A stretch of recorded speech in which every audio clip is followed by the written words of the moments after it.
Welcome everyone to the DAZN Boxing Show presented to you by William Hill. I'm Adi Oladipo, joined by the busiest man on planet Earth, Mr. Eddie Hearn. It's been a busy week for you. Always a busy. Busy 2 weeks actually. Yeah. Yeah, it's been really busy. Let's we know where we are now, but let's kind of rewind if we can to last week. We get the news about Dillian Whyte. This was supposed to be Dillian Whyte versus AJ or AJ versus Dillian Whyte fight week. When did you first hear about the Dillian Whyte news? So I was on East Coast time, 5 hours behind the UK, and I got an email from Varda, Margaret Goodman. I think it was around 12:30 or 1 a.m. Saturday morning. A lot of people were asleep. Obviously, I was just about to go for a nice bit of dinner, which quickly turned south.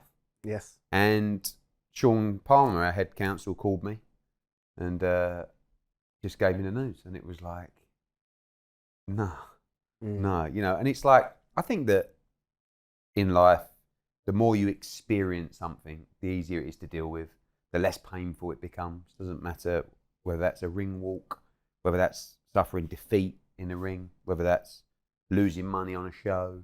Every time you put yourself in that position, it just becomes a little bit easier. And to be honest with you, I was just like, okay, like numb, shocked. But at the same time, I remember when this happened with Jarrell Miller before, typically, another AJ fight. So you remember those moments. And again, like what I said about a fighter, if they're walking to the ring, if they're suffering defeat, you feed off those moments. And when I got the Jarrell Miller news, I actually dropped to my knees and had to take myself into a room for a few hours to just sort of, because my head was fried. But this was more like, cannot believe it, what are we going to do? And the first thing that I needed to do was speak to Anthony Joshua, because I didn't know how he was going to react. The other problem was, being 1 a.m, I didn't want to give him that news before bedtime. Yeah. So I thought I'll wait till the morning, spoke to his managers, we spoke, and we all said, let's see how AJ feels in the morning when he gets his news. And, you know, he's a remarkable character. He sent me a text the next morning saying, great morning. He said, I just wanted to say, I really appreciate everything that you and Matchroom do. I know how much work goes into these shows, so it must be really hard. I'm thinking, don't worry about me. Yeah. What do you want to do? Yeah. You've trained for 12 weeks. You've put yourself through hell to perform. And I'm not just saying this sitting here. This is, I think, one of the best conditions, physically, mentally, tactically, he's ever been in. And the instructions was quite clear. I want to fight. I don't care who it is. I want to fight on Saturday. And I've put all this work in. I want to perform. The undercard set's a huge show. Let's make it happen. That's good to hear. And we're going to get to how it got to Robert Helenius. Back to Dillian Whyte. I saw a statement from Dillian Whyte, which I'm sure most of you have read on his social media platforms, obviously proclaiming his innocence. What can you tell us about the drug he fell for? Obviously, he's going to go through this legally with his team. Yeah. I mean, as I was reminded by his legal representatives, I think last night, that information is for Dillian Whyte. It's confidential. It will come out because he has to clear his name and go through the process. But I don't want to put myself in a difficult position, because although we don't represent Dillian Whyte, we've worked with him for a long time. Yeah. It's not my job to speak on his behalf. And I'm sure he will unfold that information in due course. A lot of people talk about the differences between the Conor Benn situation and the Dillian Whyte. Every situation is completely different. One was a co-promotion. This one, we're the sole promoters. We spoke to AJ. We terminated the contract immediately on news of the results. And we learned a lot from the Conor Benn situation as well. I can't deny that, and I think that's a good thing. But, you know, I'm very fond of Dillian, and you would like to believe in Dillian. He knew about the testing process.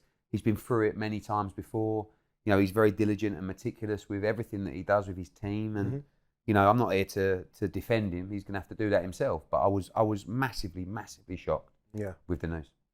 You mentioned that you've worked with Dillian for a long time, and you have, from a very long time, over 10 years, I think, with Dillian Whyte. There was a defence immediately of Conor Benn from everyone at Matchroom, yourself, Frank. There hasn't been that same sort of defence with Dillian Whyte. Why? A couple of things, really. I mean, one, obviously, every set of results, every substance, whatever it is completely different. Two, the defence came really, Conor Benn was subject to intense testing from multiple different agencies. Yet a lot of the tests around the positive tests were negative as well. Okay. And that's the kind of thing. And again, I haven't dived into the Dillian Whyte situation enough yet. But ultimately, when that happens, it can show you that levels of a test, contamination is a very likely source, because a week before you passed and a week after you also passed. Okay. Yet there's tiny traces of, but it's still, people talk about, the ultimately it's in your system. You have to defend it yourself. You can't say, but this. As soon as there's an adverse finding, you have to defend yourself. And, again, although I know Dillian Whyte, I know Conor Benn very well. I know his training team very well. I've known him for 7-8 years. And when I had him in the office, and by the way, the initial reaction from everybody, or even me, is they're guilty, right? It doesn't make sense, but they're guilty. Yeah. And they, it's not like trial until proven guilty. It's just you're guilty until you prove yourself innocent. But when I looked at all the other tests, when I spoke to Conor's team, when I had him in the office dozens of times, I believed him. And I've spent a year defending him, and it's been a painful year. But I'm also not going to turn my back on the kid that I truly believe is innocent. And with Dillian Whyte, I hope he is. And I want to believe it as well. And a lot of what I've seen over the years, I do believe that there is a chance that he is. But also he has to go through this process now. And it's going to be a long, hard fight for him. He's been through this process before, hasn't he? I mean, he's had a couple of issues before with performance-enhancing drugs. He's been cleared. I think it's fair to say the situation he had with Oscar Rivas. If he isn't cleared of this one, bear in mind he's 35 right now as well, where do you see Dillian Whyte's boxing career? Yeah, I mean, it comes down to, again, the problem of who deals with what disciplinary matter. Dillian Whyte, he's not licensed by the British Boxing Board of Control. I think he has an international license, so has to get cleared to box by the British Boxing Board of Control, which is fine. There's a lot of British fighters that don't have British Boxing Board of Control licenses. I always think a British boxer, especially one who's performing in Britain, should be licensed by the British Boxing Board of Control, and that's what we want to do with Conor Benn now. So in this situation, who deals with this test, right? The board ultimately can't really, because he's not licensed with the British Boxing Board of Control, but they can, as we know, insist on it, which Conor Benn went through that process with UKAD, and his suspension was lifted. And, this keeps remaining this argument, but he's not cleared to box. Absolutely is.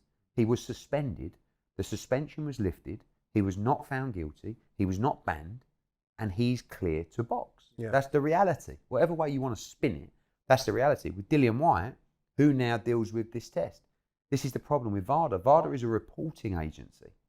I start thinking, and this is I feel like I'm having a chat with you without the cameras, but I wonder whether we try to introduce some kind of testing pool ourselves to matchroom fighters. A bit like the UFC did with USADA. Exactly the same. Yeah. And it's, you have to understand, every fight that we run through VADA for additional testing costs about 35,000. Right? For every fight? Every fight. Not the show, every fight. We've got 10 fights on every show. It's financially impossible to run the kind of testing that employs universally. Yeah. But, and this is where I think WBC actually have a great system in, but I don't think they test enough fighters because it's unbelievably expensive.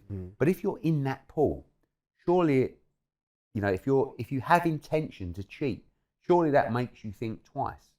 Would that affect us? I also think that there is an element to some of these tests now that are contamination, unquestionably. Yeah. And I think some fighters are scared of testing because they're worried that one mistake could cost them their career. They see what's happened with Conor Benn and they know, blimey, one small contamination, one mistake, whatever it is, without any intention to cheat, can ruin their career. But I've been, last 48 hours, I've really been spinning that in my head about whether it's time. And I think, being where we are globally, to maybe put that in place.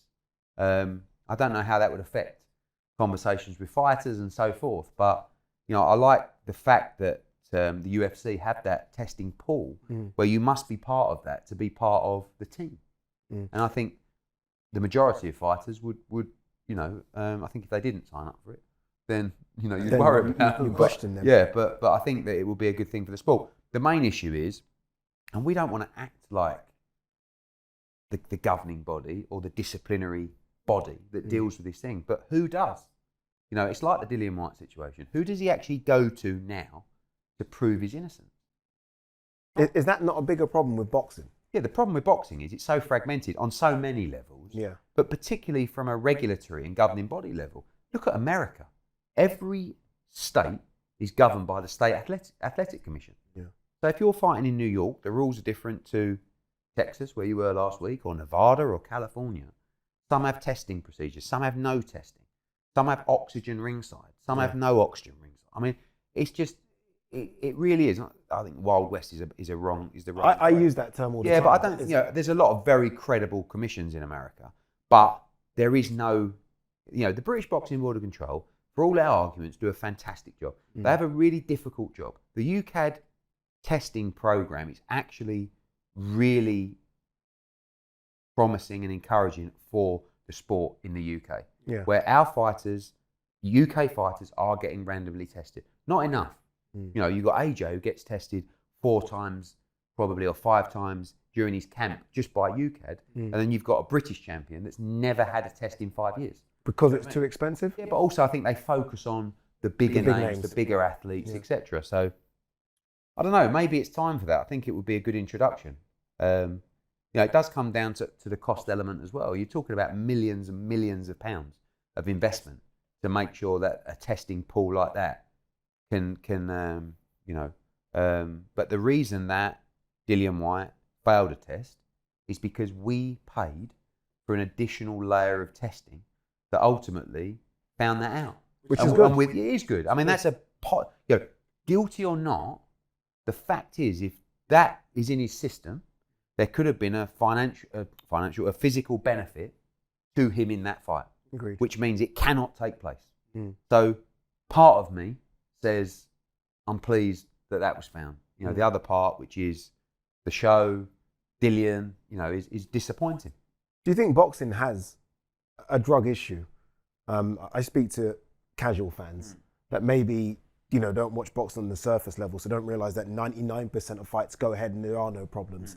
They only see the top lines. They see the issues with the Conor Ben, a Fury, a Canelo, this now instance. Does it have a problem, or is it, do you think, like most sports? I mean, I don't want to sound naive, but boxers are generally extremely genuine people, right? And a lot of the training teams, and this is another, when I go back to Conor Ben with Tony Sims, who, you know, is a very, very good friend of mine, like the most honest, the most purest boxing man. Like, I would bet every penny I have that he'd be disgusted with anyone that cheats in the sport of boxing. Do you know what I mean? Yeah. But at the same time, in life, where there's money to be made, where there's opportunity, comes sometimes deviance, comes sometimes people trying to get an edge. And it's only a conversation with the wrong person that can switch you. You know, I remember Dwayne Chambers, right? Yeah. Sprinter. I used to work for a sports agency that represented him. He would come into the office. He was from Ilford. I was from Brentwood. Like, the nicest guy, right? Loved his athletics. And if you'd have ever said to me that he would take performance-enhancing drugs and try and cheat in the sport, I would say, no way, never. He went to America into a training camp. He bumped into, I believe, our old mate Victor Conte, who convinced him to start cheating and tested positive. Yeah. And when he tested positive, I couldn't believe it. I said, there's a mistake. There's no way Dwayne would do that.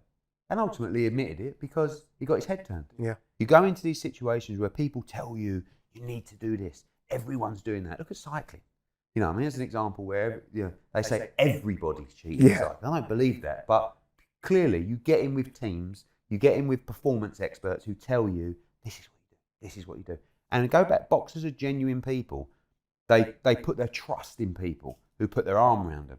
And being around the wrong kind of person can convince you that, one, you can get an edge and everybody's doing it, and two, this is a way that you won't get caught. And you know, sport cheating in any sport, not just through performance, shouldn't exist, because what we try and do in sport is educate younger people that you don't cheat in sport. Never. I mean, you know, I know this is a really random thing to say, but look at golf, right? Yeah. My old man, I mean, I don't think he's ever put in a real scorecard, but ultimately, when you're playing golf at the top level, you know, like when there's millions and millions of pounds on the line, right? And you hit one over in the trees a little bit, and you know that if you just nudge it back an inch, you've got a much better lie, right? You know that that's something that, you know, me and you might have a game and go, like, the rules of golf and the way golf is played, no one at that level would ever consider, even if they knew that they could get away with it, and no one would ever know, they wouldn't do it. And that's the beauty of sport, all sport. Doesn't matter if it's athletics, if it's golf, if it's football, if it's boxing. And that's the same in boxing. And I feel like when you go into these gyms, the kids who go on to become fighters have that same mindset as the golfer. You don't cheat. It's a fair fight. It's man or woman on woman, man on man, and we shake hands at the end of it and may the best man win. It's only people that infiltrate them. Yeah. And that's the same in many sports. Yeah, it's a shame. The last time AJ took a last-minute replacement was Andy Ruiz. I've been thinking about this the last 24 hours. Wasn't it? And some say AJ's never recovered from that. I disagree. Was there a part of you that felt, okay, we're not going to do that? I know you said that AJ was like, I want to fight, let's get this show on the road. But did you, in your mind, think, okay, we're not doing another last-minute replacement? You know what? In the heavyweight division, it's so difficult to deal with a last-minute replacement, especially when it's a live one. And it doesn't matter how much you want to criticism the opponent choice. Robert Helenius is live. And what that means is he can fight, he can punch, and he can win. And he's big. Yes. There were options to take that, quite frankly, had no chance of winning this fight.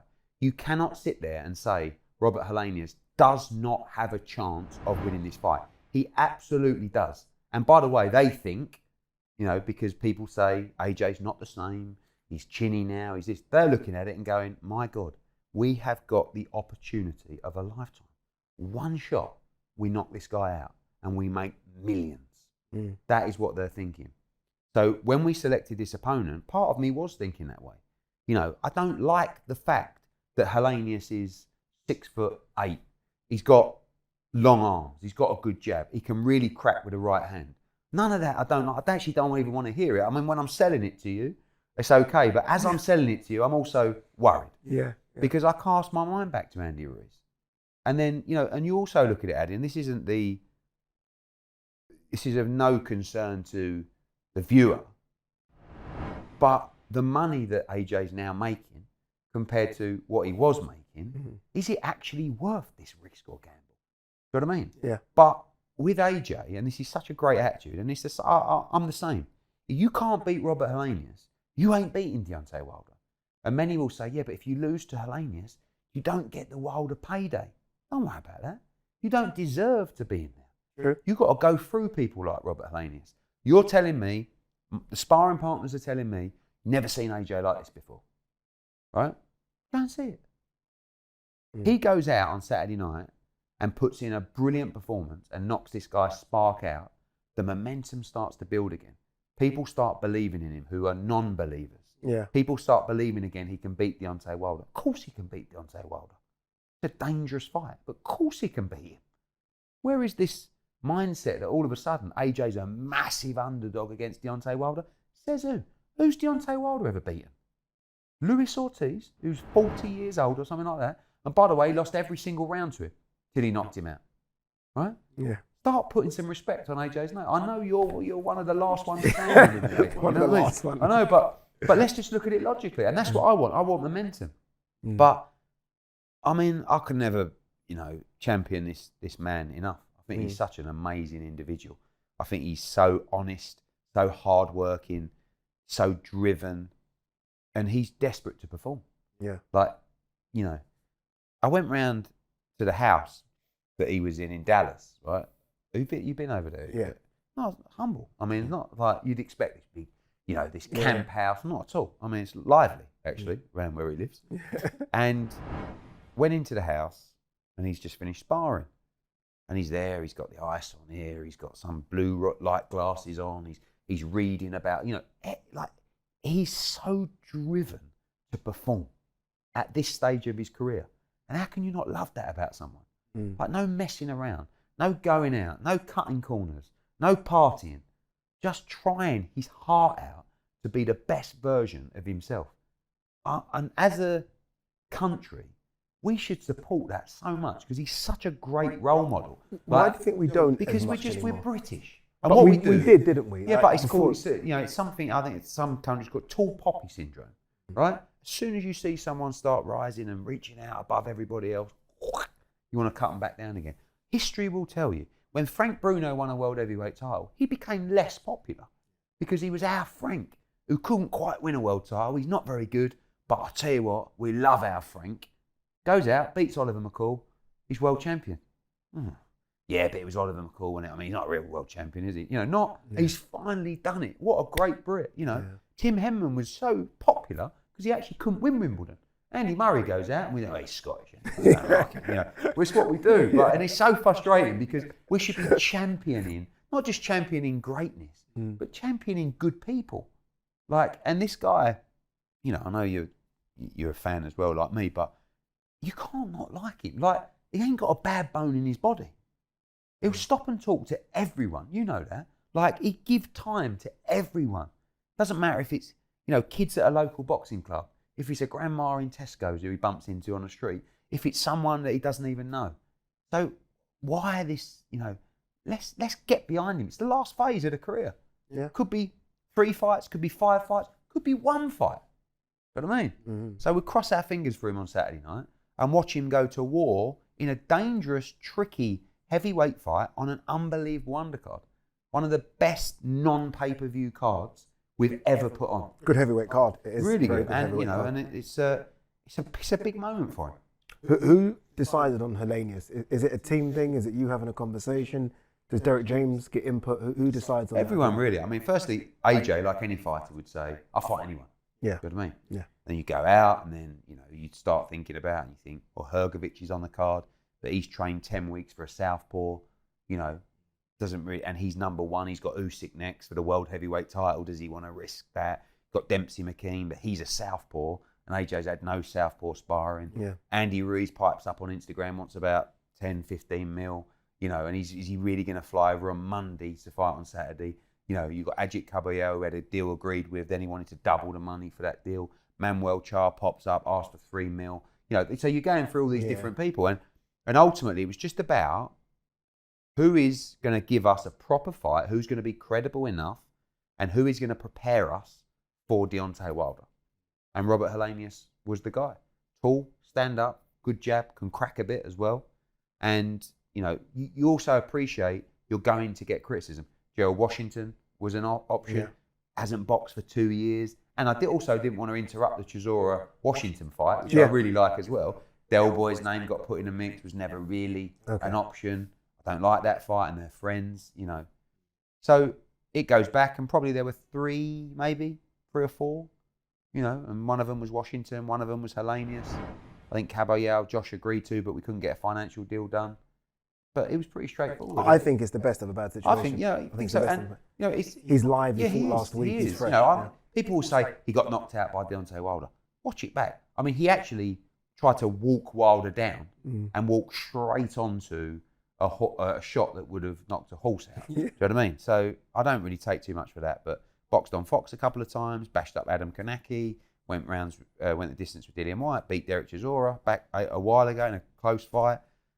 Credible. Coming off a win as well. This is the other thing. Like, a lot of people will say, you choose someone on a Sunday, 5 days before the fight, 6 days before the fight. Oh, he weren't even in camp. He's not even prepared. This guy boxed on Saturday. Yeah. He just knocked someone out coming off a full camp. He's fit. He's ready. Agreed. And he's over the Wilder fight because he just ran out. Which is important. Yeah, it's actually not a great thing that he boxed last Saturday. because you know he's coming in with momentum and he feels good and he won't be asking himself as many questions coming off the Wilder defeat. Agreed, and it was only a couple of rounds, so he's good to go, isn't he? I've always considered an AJ a pay-per-view fighter. Like regardless, I've always said, joked that he could fight me and he'll be on pay-per-view. His last fight wasn't. Not now that I'm coming down in weight. Yeah, I wouldn't. AJ, we can do that one later. Why the decision to remove this from pay-per-view?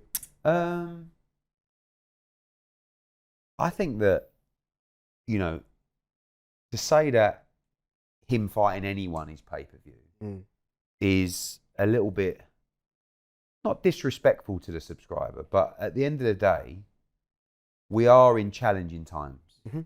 And you need to give people value for money at all moments. The problem with a fighter of AJ's level and big fights is the only way you can generate the kind of money to pay effectively market value is by using a pay-per-view model. We also know that on DAZN, we don't have plans to keep rolling out pay-per-views. And it's not, when's the next one, when's the next one? We just want to be competitive in the marketplace for certain fights.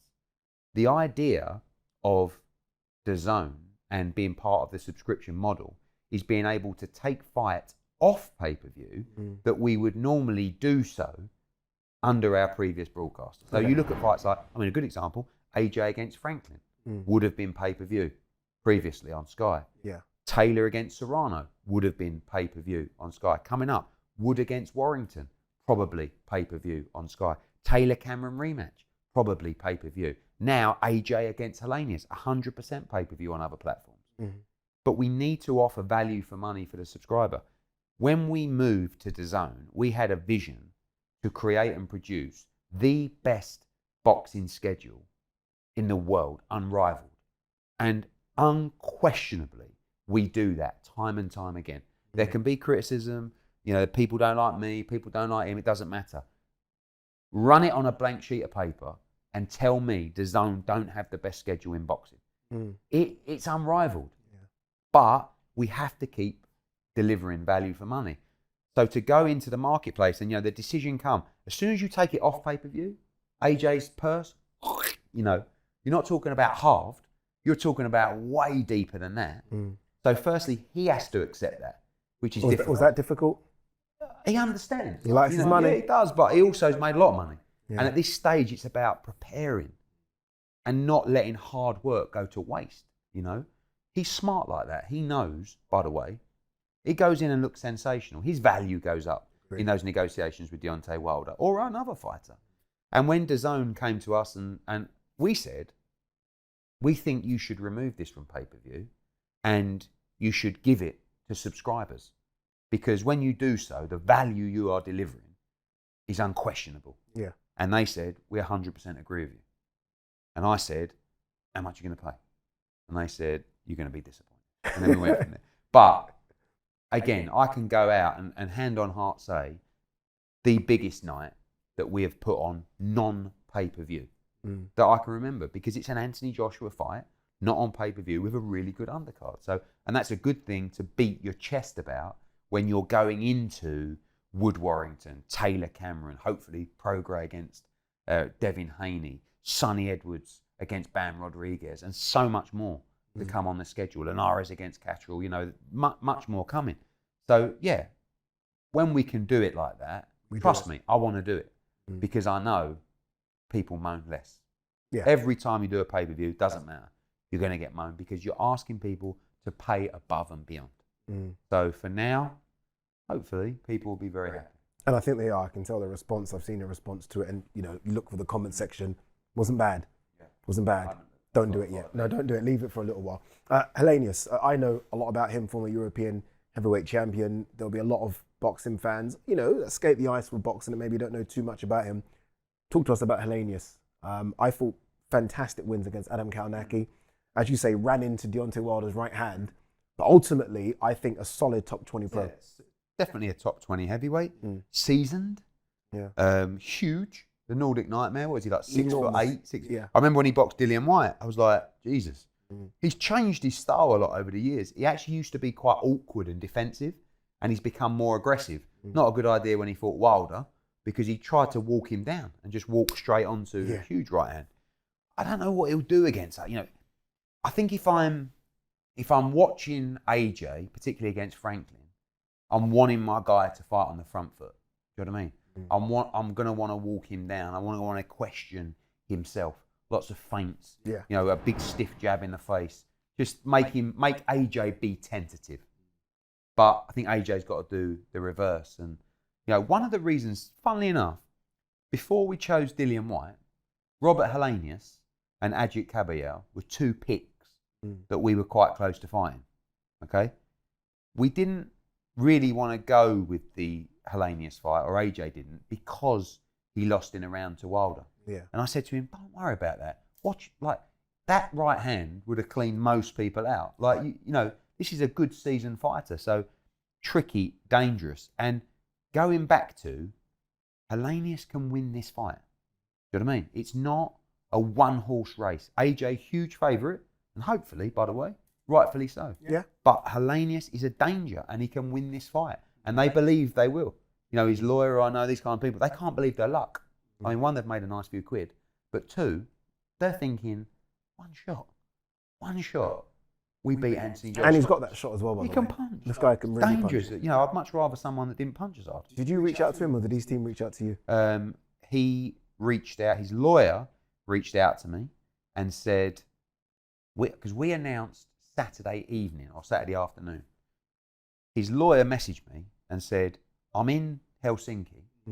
In 2 hours, Robert is fighting in an 8-rounder. If we get through this, would you consider us? That's the reason why Robert got the stoppage early. And like I said, we actually had a deal in place to fight him previously before Dillian Whyte agreed. Yeah.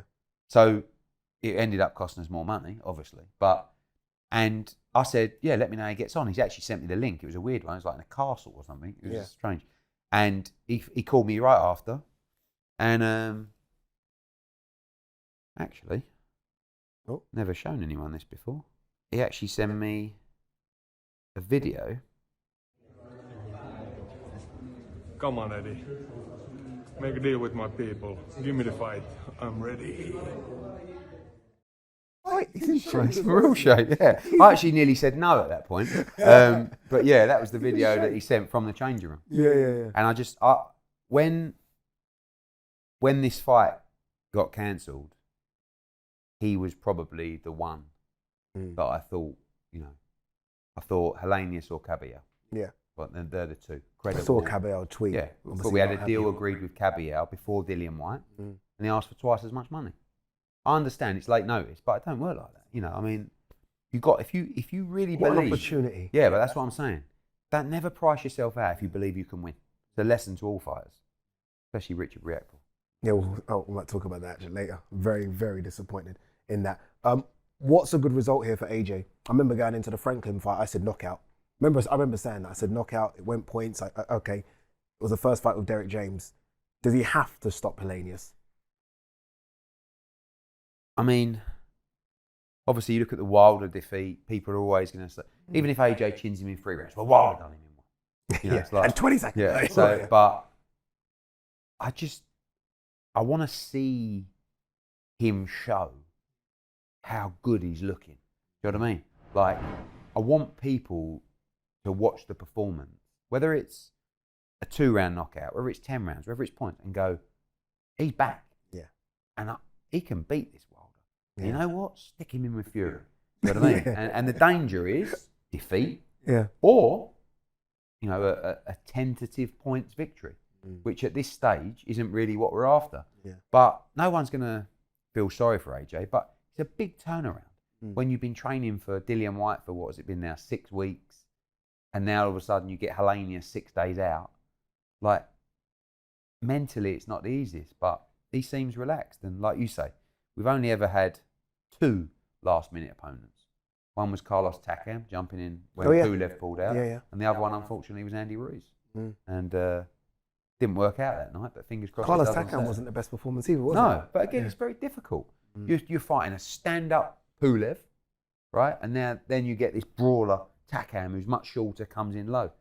You're training for Dillian Whyte, who's quite a short heavyweight in comparison, with a kind of brawl style and a little bit of a sort of, you know, shoulder roll style now. And now you're fighting a 6'9" big stand-up guy who can crack with the right hand. It's never ideal. You know, they've been focusing on that fight for a long time. So you have to adapt, and hopefully you can on Saturday. Behind the scenes, Matchroom do an amazing job, DAZN as well. You put this AJ Whyte fight together. So many programmings were going to go out. The face-off was about to go out this week as well, which gets canned. How disappointing ultimately is it, everything, when things like this happen, lastminute.com? Yeah, I mean, I had a lot of calls saying people are out to get you in DAZN. You know, first it was Ben Eubank, then it was AJ Whyte. I mean, ultimately, the two biggest fights in British boxing on DAZN over the last 2 years. Yeah, both. Same things happened. Yeah. But I don't buy into the conspiracy Right stuff, at the end as well. Yeah. So who knows? Maybe one day that will be uncovered. But really, you have to look at the bigger picture. You have to look at the schedule. You have to. I mean, even back to Jake Paul against Nate Diaz. You know, I'm watching that thinking, this is a massive event live on DAZN. Even the stuff that I'm not mad keen on, but I think some of it's all right. KSI against Tommy Fury and Logan Paul in a big fight as well. Yeah. Like, they're big nights. We've had a huge run with Canelo Alvarez. Yeah. You've got Anthony Joshua. You've got Lee Wood against Josh Warrington coming out, one of the best fights that can be made in British boxing. You've got the huge rematch of Taylor Cameron. Again, we go on about Regis against Devin Haney, hopefully. Sonny Edwards against Bam Rodriguez, I think is one of the best fights in the sport. Catterall Linares, Joe Caldina coming up. So much more. Like, consistently, we're head and shoulders above. But sometimes you do need a break. And, you know, I just look at it like, when you just keep getting kicked in the proverbials, something's got to change. And that's a good mindset to have, you know. When you get bad news and you think it's getting you down, oh, why us? Why is this happening again? Why this? I look at it the other way. Okay, something good's coming. You know what I mean? They can't do this forever. So, you know, I think it's just a challenge. And again, you become so used to it, you just roll your sleeves up and you make the best of the situation. In this instant was making a good heavyweight fight with a great card, taking it off pay-per-view and saying to the DAZN subscribers, congratulations, here's your reward. And anybody else that wants to come along for the journey, come along to DAZN. You're going to get great value for money on Saturday, and then watch the schedule from us and our other partners around the world. And it's, no, it's second to none. It sold out immediately, didn't it, AJ Whyte? Ticket-wise, is it still okay? Yeah, we've said to people, I mean, you know, I was on TalkSport earlier, what about these customers who bought tickets for Dillian Whyte and now you're giving them Helenia? So you can get a refund. Yeah. We've already announced that. Narrative, do you want to spin now? Can't be fairer. And by the way, coming on before this interview, we've had a couple of hundred after a refund. Wow, is that it? Yeah, because they want to watch AJ. They know it's a decent fight. The card's fantastic. And they're ready to go on Saturday night. So that option's available to people. But ultimately, people can moan. And if you read Twitter, you end up, you know, going crazy. It's a good heavyweight night. A really good heavyweight night. And it's going to be a great watch. Yeah, final one. I know you're very competitive. When you see what other broadcasters are doing, big events, Vegas, all over the world as well, does that just make you want to dig a bit deeper and bring out more? I think we were standout last year. I think, you know, we won the race of, you know, the biggest events, the biggest nights, and PBC have had a tremendous run with Ryan Garcia and Errol Spence and coming up with Canelo. So that just makes us dig deeper and try and outperform. This is a kick in the proverbials, as we said.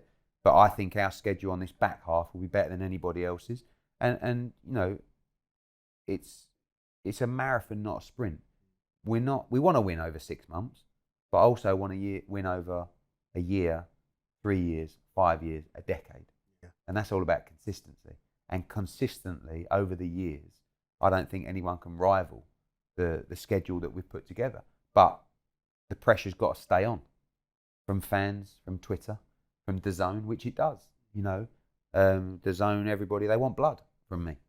You know, it's not like, oh, Eddie, whatever you say goes. It's go out, flog yourself blind, you know, be at every opening, every press conference, every weigh-in, what you're doing now, why you got to spare half an hour, go and do that media, That's my job. Yeah. You know, I get paid to do that. So you know that with us, with me, we don't stop. Full business, life's about winning. And we want to be the best. And as I said, we made a move to DAZN, which has changed the game. And, you know, we've had some ups and downs, but by far, consistently, the best schedule in boxing. Indeed. And ultimately, the show goes ahead on Saturday, which is very important. Anthony Joshua versus Robert Helenius, the Nordic Nightmare, former European champion as well. Solid top 20 heavyweight, should be a good show. And as Eddie said, the undercard is very good as well. Filip Hrgović on the undercard, unbelievable Filip Hrgović. Derek Chisora is there as well to entertain the fans. It should be a good night of boxing.